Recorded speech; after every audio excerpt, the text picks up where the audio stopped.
आइए अब हम फर्स्ट चैप्टर का दूसरा टॉपिक पढ़ते हैं, जो कि है कैरेक्टरिस्टिक्स ऑफ मैनेजमेंट। अभी इसके हमने प्रीवियस वीडियो में हमने देखा what is the meaning of management, उसको डिटेल में हमने समझा। और उसके बाद हम आते हैं कैरेक्टरिस्टिक्स ऑफ मैनेजमेंट, कि मैनेजमेंट की कैरेक्टरिस्टिक्स क्या हैं, फीचर्स क्या हैं, विशेषताएं क्या हैं मैनेजमेंट की, क्या क्या चीज़ें हैं जो उसको मैनेजमेंट बनाती हैं, उसकी खासियत क्या है। तो आइए इसमें हम पढ़ते हैं। फर्स्ट पॉइंट है, इसको हमने 7 पॉइंट्स में स्टडी करना है। फर्स्ट पॉइंट है management is a goal oriented process. Management कैसी प्रोसेस है, प्रोसेस के बारे में हमने पढ़ा। मैनेजमेंट एक गोल ओरिएंटेड प्रोसेस है। गोल ओरिएंटेड का मतलब है कि मैनेजमेंट ऐसा नहीं है कि जिसका कोई ऑब्जेक्टिव नहीं है, कोई मिशन नहीं है, कोई गोल नहीं है। It has goal, objectives which it has to achieve, that is why we need management. तो मैनेजमेंट एक गोल ओरिएंटेड प्रोसेस है जिसमें हमको ऑर्गेनाइजेशन गोल को अचीव करना रहता है। ऑब्जेक्टिव्स होते हैं, जैसे कि किसी भी ऑर्गेनाइजेशन में आप देखिए, हर ऑर्गेनाइजेशन कुछ ना कुछ काम करती है, कुछ ना कुछ वर्क करती है, whether it is hospital, school और एनी ऑर्गेनाइजेशन। उस वर्क को हम जब मैनेजमेंट की बात करते हैं तो उस वर्क को हम गोल या ऑब्जेक्टिव का फॉर्म दे देते हैं और उसी को अचीव करना हमारा ऑब्जेक्टिव हो जाता है। तो यही हम मैनेजमेंट करते हैं। तो इसकी पहली जो कैरेक्टरिस्टिक्स है, तो management is a goal oriented process because it is about achieving goals. दूसरा ऑब्जेक्टिव है और दूसरा कैरेक्टरिस्टिक्स है management is all pervasive. All pervasive का मतलब होता है कि मैनेजमेंट हर जगह, चाहे आप टॉप लेवल की बात करें, मिडिल लेवल की बात करें और ऑपरेशनल लेवल मैनेजमेंट की बात करें, वहाँ भी है मैनेजमेंट। आप पॉलिटिकल पार्टी की बात करें, आप किसी सोशल ऑर्गेनाइजेशन की बात करें, आप किसी बिजनेस ऑर्गेनाइजेशन की बात करें, वहाँ भी मैनेजमेंट है। आप इंडिया की बात करें और अब्रॉड किसी कंट्री की बात करें, वहाँ भी मैनेजमेंट है। तो हम कह सकते हैं management is everywhere, whether you are talking about types of organisation or you are talking about on the basis of different type of geographical areas, or you are talking about different levels of management. Management आपको हर जगह मिलेगा। तो ये इसके एक दूसरी characteristics है कि management is all pervasive. Third है management is multi dimensional. Management क्या है? मल्टी डायमेंशनल, मतलब कई तरह के एस्पेक्ट पे मैनेजमेंट काम करता है। अब वो देखते हैं क्या क्या है। तो इसको हम 3 पार्ट में डिवाइड कर सकते हैं मल्टी डायमेंशनल को। इससे आगे भी जा सकते हैं, लेकिन अभी हमारा सिलेबस में ज़्यादा जाने की जरूरत नहीं है, इसलिए हम इतने में ही इसको पढ़ते हैं। Management is multi dimensional. Multi dimensional मतलब कई डायमेंशन में काम करता है। पहला है मैनेजमेंट ऑफ वर्क, वर्क का मैनेज करता है। जैसे कि अभी मैंने आपको एग्जाम्पल दिया कि अगर आप हॉस्पिटल या स्कूल की बात करें तो वहाँ पे कुछ वर्क होता है, उस वर्क को हमको अचीव करना पड़ता है। तो ये उस वर्क का मैनेजमेंट करता है, उसको ऑर्गेनाइज करता है कि कैसे हम उसको करें, क्या वर्क करना है, कैसे अचीव करना है। This is about management of work. दूसरा है management of people. Management of people, people are an important asset of an organisation. उनका मैनेजमेंट करना एक इंपॉर्टेंट टास्क है और पीपल का मैनेजमेंट करना उतना आसान नहीं है। अगर आप किसी इक्विपमेंट की बात करें, किसी डिवाइस की बात करें, उसको हम ऑन ऑफ कर सकते हैं आसानी से। We have switch, we can on, we can off, but it is not in the case of human beings. Human beings are very complex in nature. उनके साथ डील करना है तो हमको बहुत सारी एफर्ट लगती है। आपको उनको टाइम टाइम पे मोटिवेट करना पड़ता है, इनकरेज करना पड़ता है, ट्रेन करना पड़ता है, डायरेक्ट करना पड़ता है, देन दे वर्क। तो मैनेजमेंट ऑफ पीपल ये हमारा जो होता है, इसमें दूसरा पार्ट आता है। तीसरा पार्ट है इस पॉइंट का मैनेजमेंट ऑफ ऑपरेशंस। फिर हम क्या करते हैं? वर्क और पीपल को एक साथ लाके हम ऑपरेशंस करते हैं।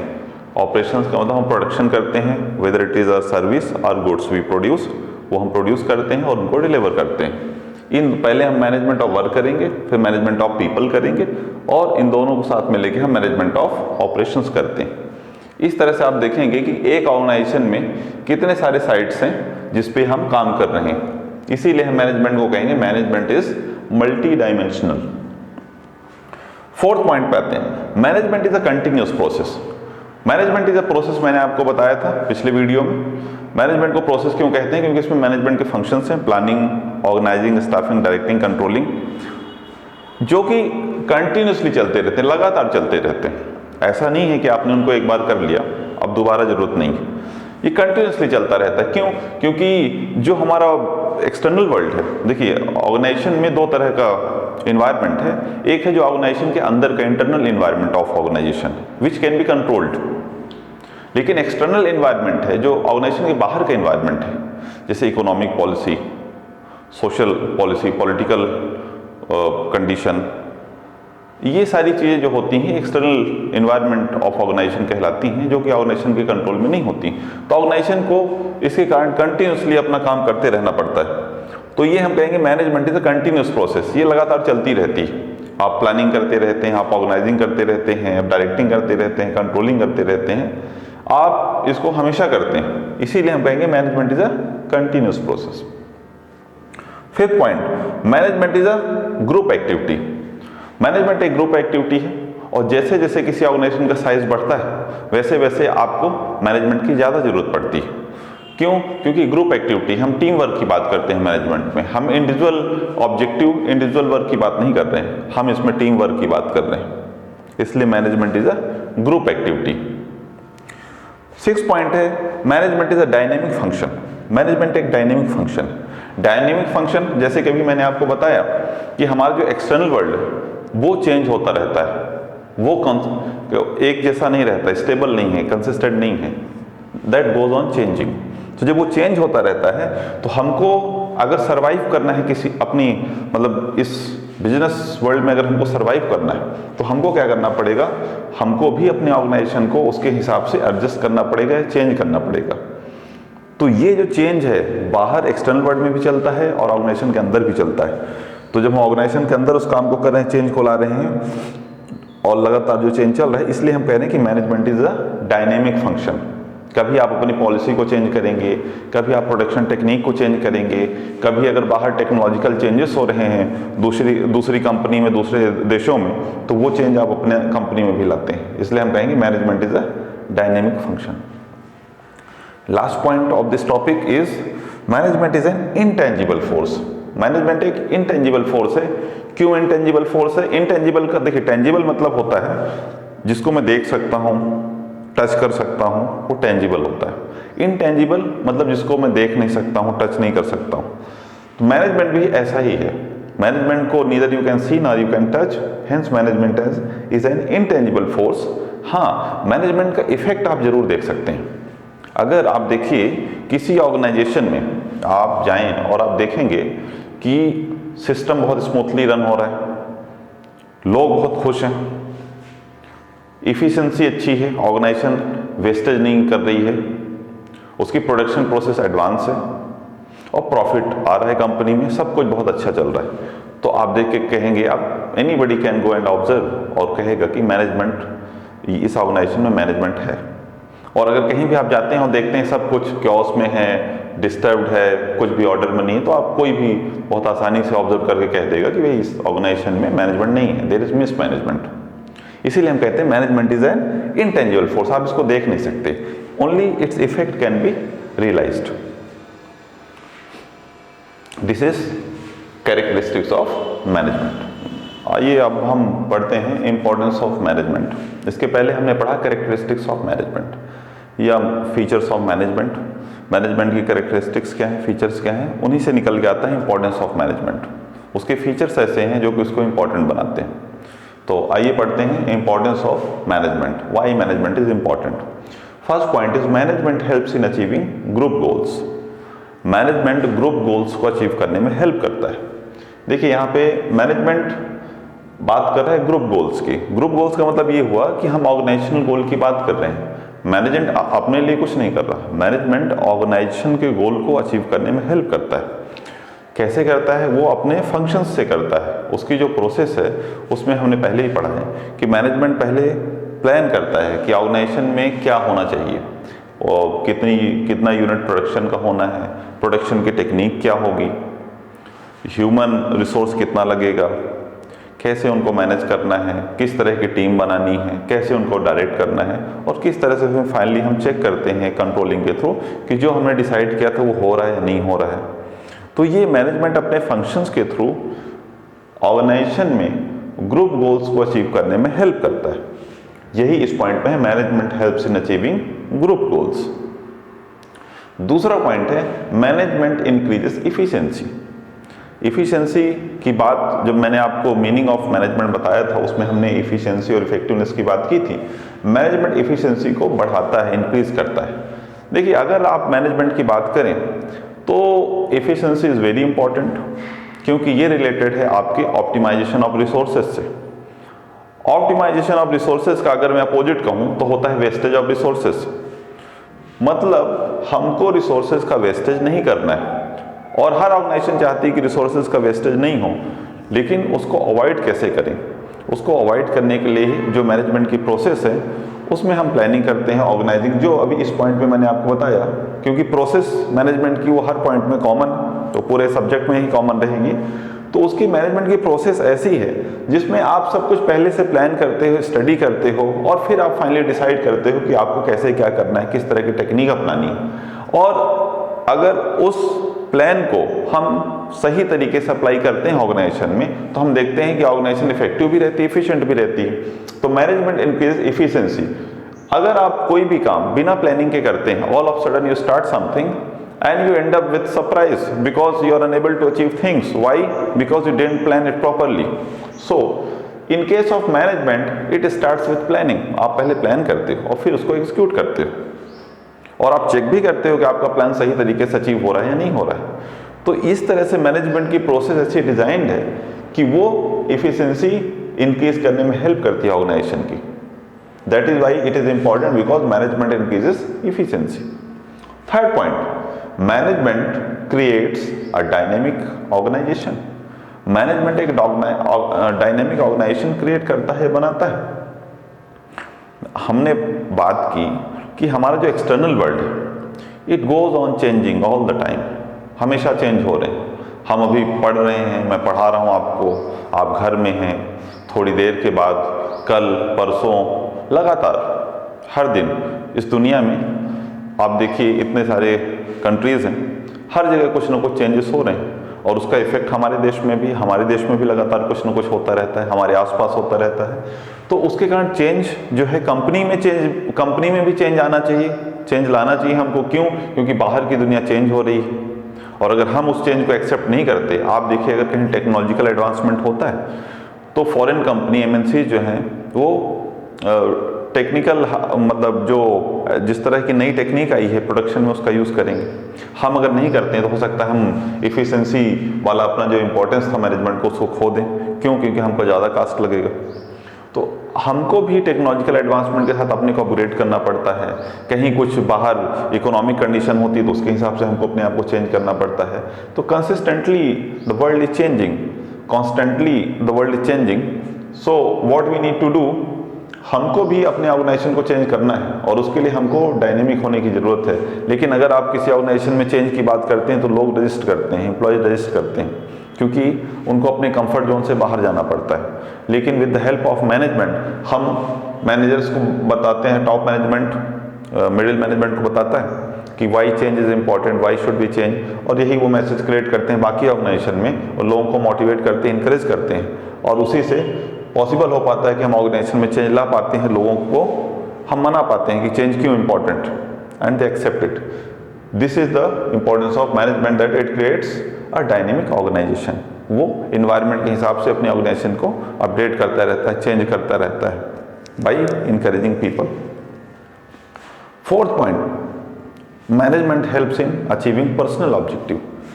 अब हमने बात की कि मैनेजमेंट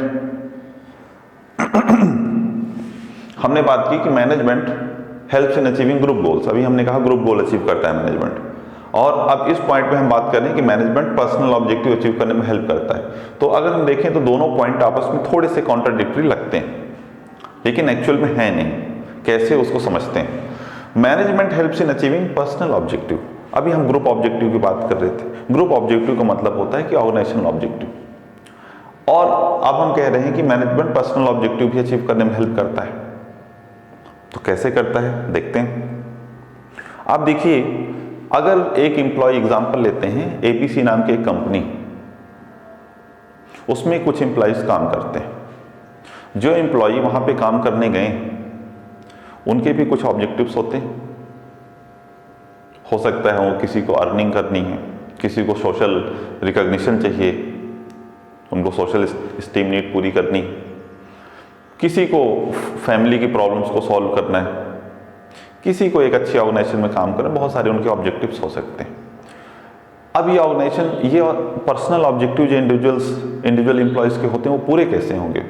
वो पूरे तभी होंगे जब वो ऑर्गेनाइजेशन में काम करेंगे, और वो ऑर्गेनाइजेशन तभी उनको जॉब दे पाएगी जब वो ऑर्गेनाइजेशन इफ़िशिएंट होगी, इफेक्टिव होगी, जब वो अपने ऑब्जेक्टिव अचीव कर पाएगी, प्रॉफिट अर्न कर पाएगी, तभी तो उनको एम्प्लॉयमेंट दे पाएगी जो इंडिविजुअल्स एम्प्लॉयज उसमें काम कर रहे हैं।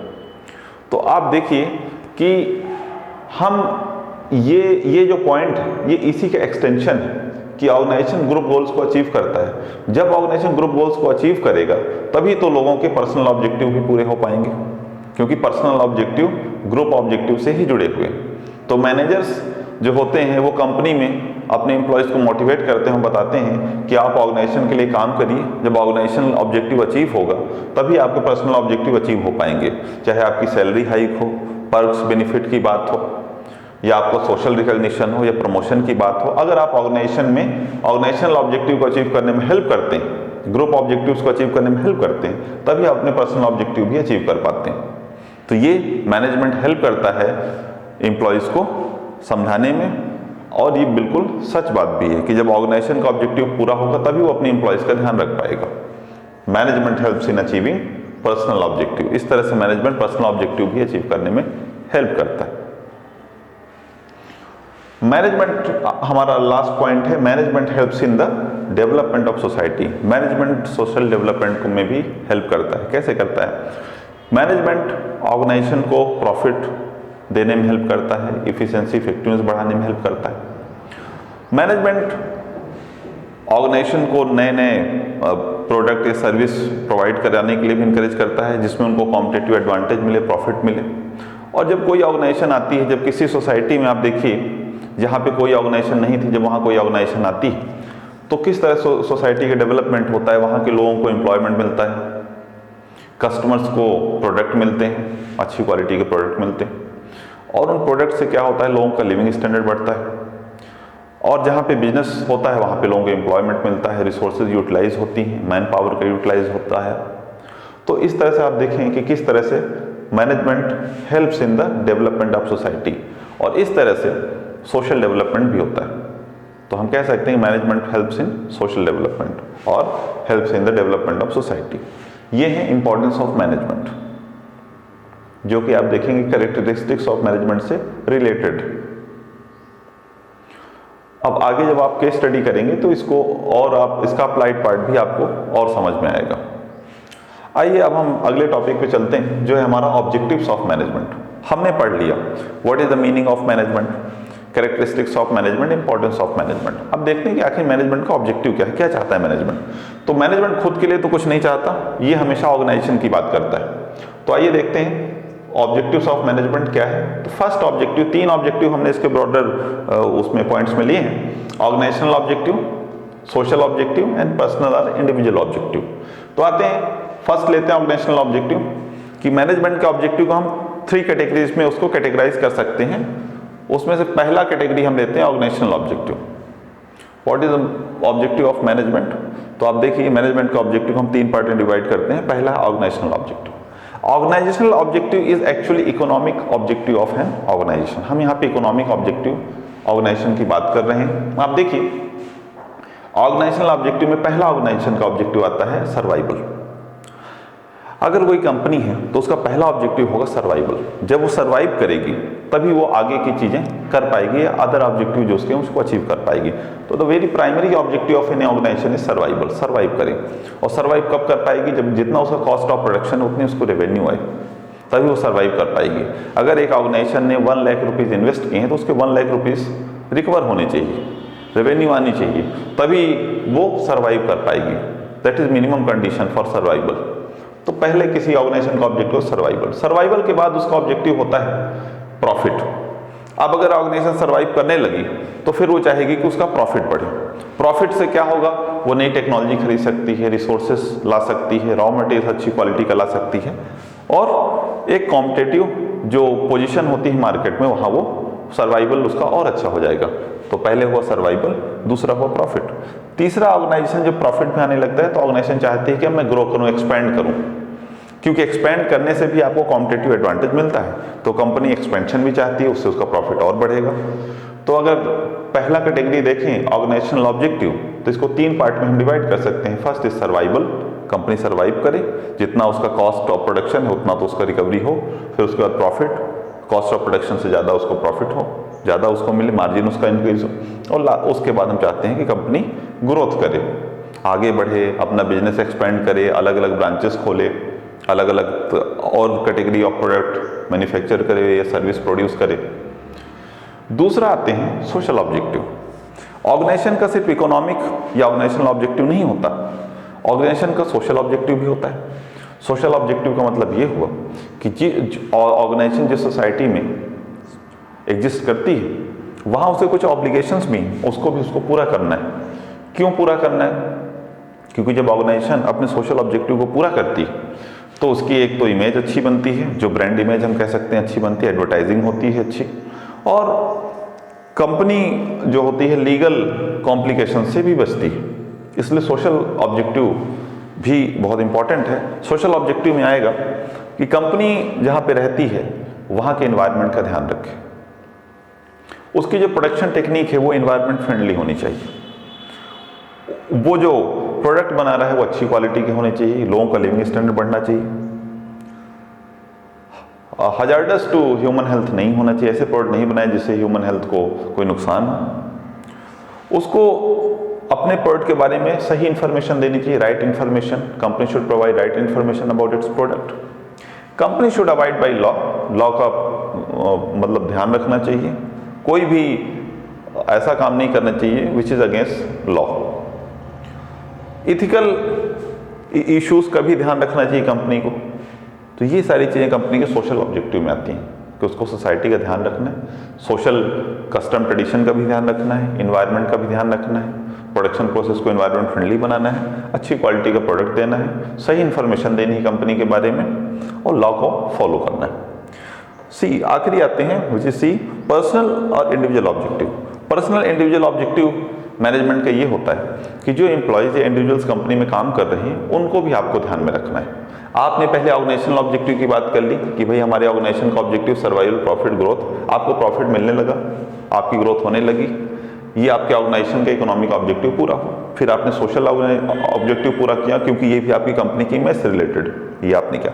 अब आपकी कंपनी के अंदर जो एम्प्लॉई है उसके लिए भी आपको ध्यान रखना है।